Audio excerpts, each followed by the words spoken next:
আসসালামু আলাইকুম, কেমন আছেন সবাই? কালার্স অফ ওমান, ওমানের রং থেকে সবাইকে স্বাগত। আজকে আরও একটি নতুন ব্লগ নিয়ে আপনাদের সামনে চলে এলাম। আমরা আজকে চলে এসেছি সালালাতে, মধ্যপ্রাচ্যের সুইজারল্যান্ড নামে বিখ্যাত। সালালা হলো এমনই একটা জায়গা যেখানে বাংলাদেশের মতো চারিদিকে সবুজ আর সবুজ দেখা যায়। তাও কিনা সেটা সবসময় না, জুন থেকে আগস্ট পর্যন্ত এই 3 মাস সালালাতে চারিদিকে সবুজের সমারোহ দেখা যায়। এই 3 মাস সালালাতে বৃষ্টি হয়, বৃষ্টি হওয়ার কারণে চারিদিকে সবুজ আর সবুজ দেখা যায়। যত দূর তাকানো যায় না কেন শুধু সবুজই দেখা যায়, যেটা ফুল মিডল ইস্টের মধ্যে আর কোথাও নেই।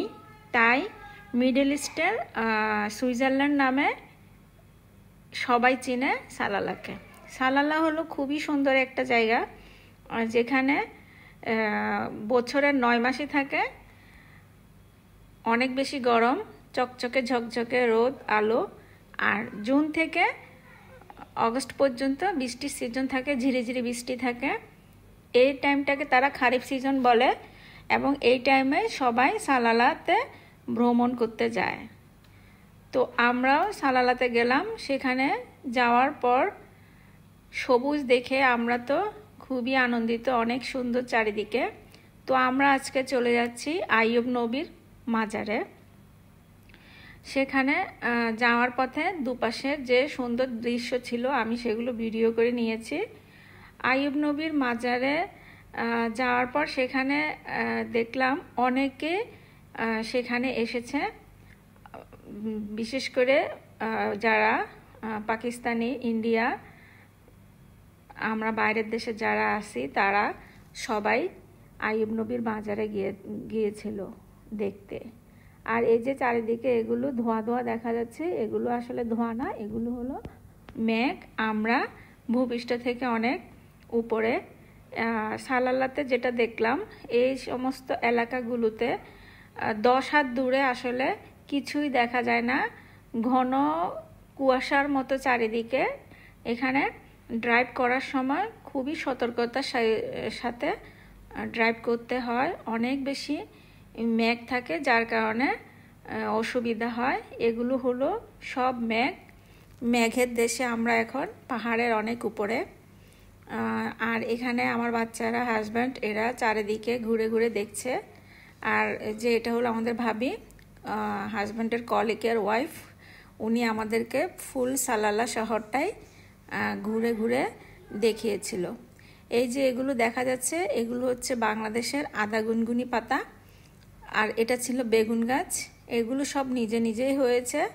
তো আমরা আদা গুনগুনি পাতা দেখে সবাই মিলে একটু একটু করে আদা গুনগুনি পাতা তুলে নিলাম এবং সেটা বাসায় এসে ভর্তা করে খেয়েছি, খুবই মজা লেগেছিল। এই যে ভাবিকে বলতেছে একটু তাকানোর জন্য, উনি বলে কি যে না। আমি বলি কি এটা স্মৃতি হিসাবে থাকবে, তাই ওনাকে একটু ভিডিও করে নিলাম। আর এই যে যত গাড়ি আসা যাওয়া করছে সবাই আইয়ুব নবীর মাজার দেখার জন্যই যাচ্ছে। এই যে আদা গুনগুনি পাতা, খুবই সুন্দর সবুজ চারিদিকে। তা আমরা অনেকগুলো নিয়েছিলাম, ভাবিও সুন্দর করে তুলে দিয়েছিল। এখান থেকে আমরা আবার চলে যাচ্ছি আইয়ুব নবীর মাজারের ভিতরের অংশ। অবশ্য আমি ভিডিও করিনি, কারণ ওইখানে সবাই ইবাদত করছিল, দোয়া করছিল।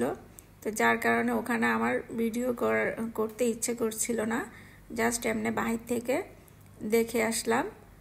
মাজারে তো আসলে মেয়েদের যেতে হয় না, তারপরে দূর থেকে দেখলাম, খুবই ভালো লেগেছিল। আইয়ুব নবী সম্পর্কে অনেক কিছু শুনেছি, জেনেছি, তার মাজার দেখতে পেরেছি, সেটাই অনেক বেশি ভালো লেগেছিল।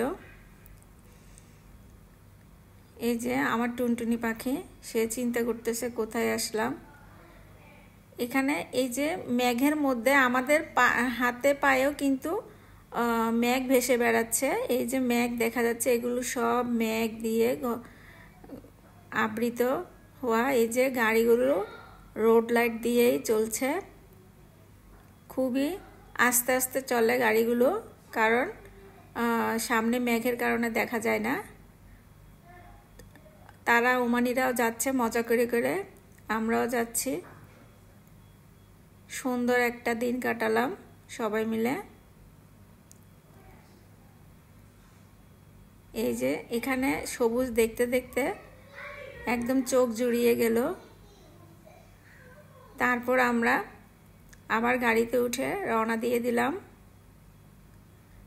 আমরা যাচ্ছি আর চারিদিকে সবুজ দেখছি, যা খুবই সুন্দর ছিল।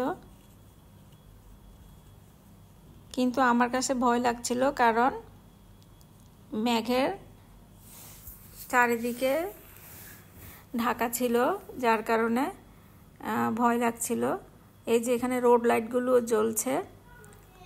এখন কিন্তু সকাল 11টা কিংবা দুপুর 12টা হবে, টাইমটা আসলে মনে নাই, কিন্তু রোড লাইট দিয়ে রেখেছে।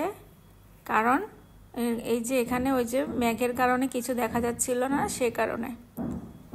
তো আমরা যাওয়ার পথেই আসলে ভিডিওগুলো করছিলাম। মাজারের ভিতরে যাওয়ার পরে আর ভিডিও করিনি, যাওয়া পর্যন্তই অতটুকুই ভিডিও করেছি। সবাই ভালো থাকবেন, সুস্থ থাকবেন। কালার্স অফ ওমান, ওমানের রঙের সাথেই থাকবেন। যারা যারা নতুন আমার চ্যানেলটি সাবস্ক্রাইব করবেন, আমাকে সাপোর্ট করবেন। যদি ভুল ত্রুটি হয়ে থাকে ক্ষমা সুন্দর দৃষ্টিতে দেখবেন। আমি সালালাতে যে কয়েকদিন থাকব সেগুলোর ভিডিও আপনাদেরকে দিব। আগামী কয়েকদিন সালালার ভিডিওই দেয়া হবে। আমরা 3 দিন সেখানে ছিলাম, কোথায় কোথায় বেড়ালাম সেগুলো আপনাদের সাথে শেয়ার করব। এই যে আমরা আইয়ুব নবীর মাজারের এখানে চলে এসেছি, মোটামুটি কাছাকাছি। একটু পরে নেমে যাব। এখানে অনেক এই যে গাড়ি যেগুলো আসতেছে, এগুলো ওখান থেকে আইয়ুব নবীর মাজার থেকে ঘুরে আসতেছে, আর আমরা যাচ্ছি। সবাই ভালো থাকবেন, সুস্থ থাকবেন। কালার্স অফ ওমান, ওমানের রঙের সাথেই থাকবেন। আল্লাহ হাফেজ।